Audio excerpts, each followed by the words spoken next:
Hey guys, welcome again. This is George Nassau and I'm going to show you today. First, I'm going to wave to someone. All right, so what we're going to do is I'm going to show you how to do wooden inlays inside of an actual band.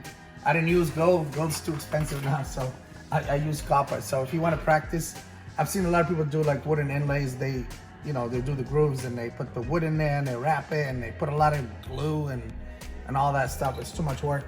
So what I'm going to do, if someone out there might have a different way of doing it, that's great, but this is for people that really want to do this very quickly and fast. So I bought a few copper pipes, that way you can practice. So I got two different sizes. So I got the 3/4 of an inch and I got 1 inch diameter. So they come all different sizes. You can go to Home Depot or Lowe's and pick up whatever you want, cut them just for practice. So what I did is I sized the ring to what it's just like a regular wedding band. You could make it nice and wide, or you can make it thin, whatever way you want to make it. So I made the outside 2 rims, okay, to go with it. So these are gonna go on the outside to stop the piece of wood. So they're gonna go on the outside. I'm gonna tap these in on both sides as the piece of wood goes in. So this one, I'm gonna show the actual video, but I'm just explaining to you what I'm doing right now. So I bought a wooden dowel. This is oak. They come in pine and different, material. So what I did, I drilled in the center and I bored it out. So I used the regular jeweler's, this one I cut wax with. So I bore out this, whatever size I want. Works excellent, okay? So you can bore this whole thing out. So, and you cut it to size whatever width you want the wood to go inside. Then this one, so you can see I made this one to fit in here, and that slides in like this. So what I'm gonna do, I'm gonna take these outside ones, and I'm gonna tap that in. Okay, you can see that holds it in place, and this one is gonna hold it in place here like this. And I'm gonna tap them, so they're gonna squeeze this in. Okay, so let's do that for very quickly, because for the sake of the video that will take a long time. But you can see how quickly I will show you how I cut them and how I did all the work and how I traced it and so forth. So if you notice this is sticking up, what you're gonna do, you're gonna file it very gently all the way around, very gentle, because that stuff is very brittle. So you're gonna be very careful as you do it. So now once you get it down to whatever the height of the outside rim, then you could actually polyurethane it, whatever color you want. You could put, whatever epoxy, whatever it's gonna keep it in place, but no glue whatsoever. So how are we gonna hold these outside ones in? What I'm gonna do is I'm gonna put on the stretcher. So when I made the ring, let's say you wanted it a size 10. So I would make the ring size 9 or 9.5, just enough. And I would stretch it up. So what it's gonna do, it's gonna hold everything together. So without glue, okay? And you don't have to, of course you can't solder these, so because of the piece of wood in the way. But you can see how snug it is right now.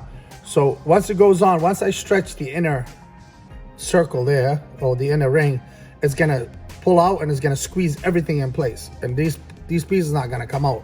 I mean, if you wanna add some kind of epoxy to it, that's up to you.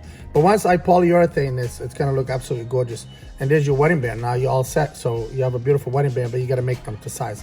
But what I'm gonna do later, I'm gonna drill these and I'm gonna actually use screws, and I'm gonna tap them and I'm gonna bring them down, and I'm gonna create an engagement ring. So that way, you could actually do it for a men's ring. You could do 3 bezels, but we're not gonna do any soldering whatsoever. We're gonna tap it and we're gonna turn it, and then we're gonna drop down the screw and we're gonna cut it from the back. But I'll show you all that video. But just for the sake of this right now, I'm gonna show you how this is done, okay? So let's back up. All right, so let's just work on this very gentle. So what I'm gonna do, I'm gonna remove the piece of wood out, okay? I just wanted to explain so you guys get an idea, okay? So be very careful with this piece, okay? A lot of times I would soak it in water just to make it more flexible. So I'm gonna go on the outside, so I'm gonna bring this rim. You can see it's a little snug, okay? And I'm gonna give it a tiny tap. Okay.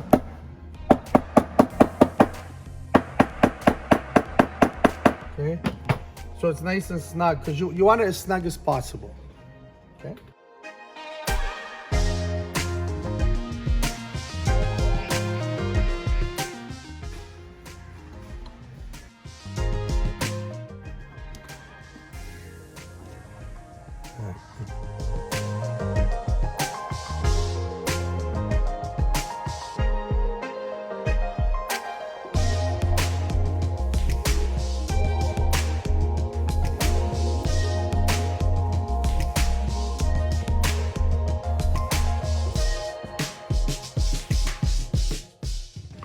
Okay guys, so we're gonna tap the outside now.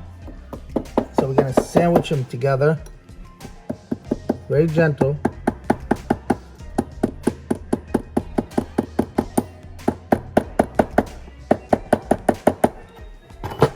Okay, it's as tight as you could get them. Okay, turn it because it's gonna squeeze against it. Okay.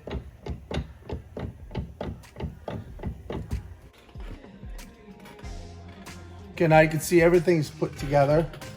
So those pieces squeezed out, held the piece of wood and held the outside rims with no solder. Okay, so that's all. Now we're gonna grind this off. See how it's sticking out? And we're gonna clean the outside, okay?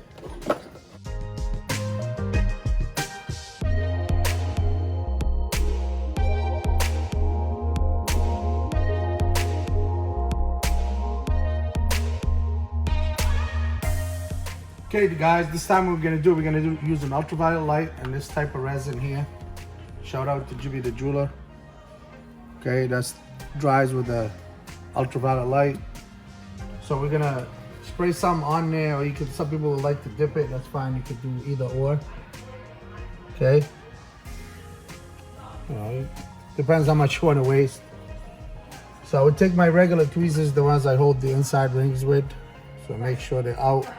Then I would just go on the inside here. Okay. I will give it a good dip. Now, if this was in a bigger bath, it's gonna dip it way better, right?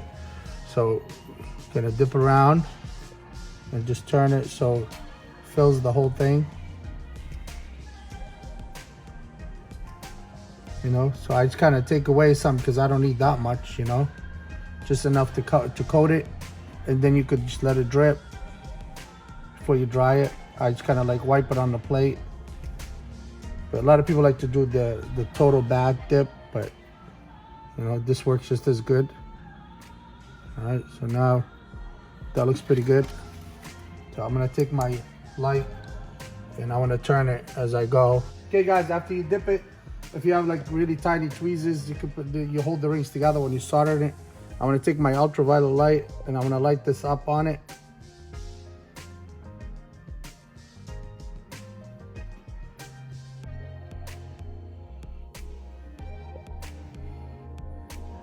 So okay,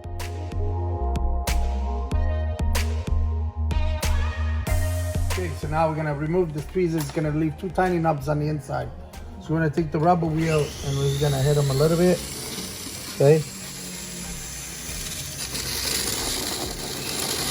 And if it needs to be cleaned up somewhere else, you can, but that's pretty much it. It's all done, it's all coated.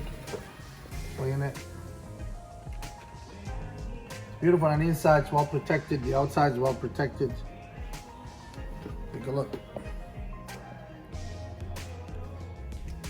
All right, guys, thank you for watching. I hope you enjoy this. It's, you know, it takes some time, maybe like an hour to do it, but something I just wanted to show. And because somebody asked me if it can be done, so I think it can be done, but I always recommend doing it in real material.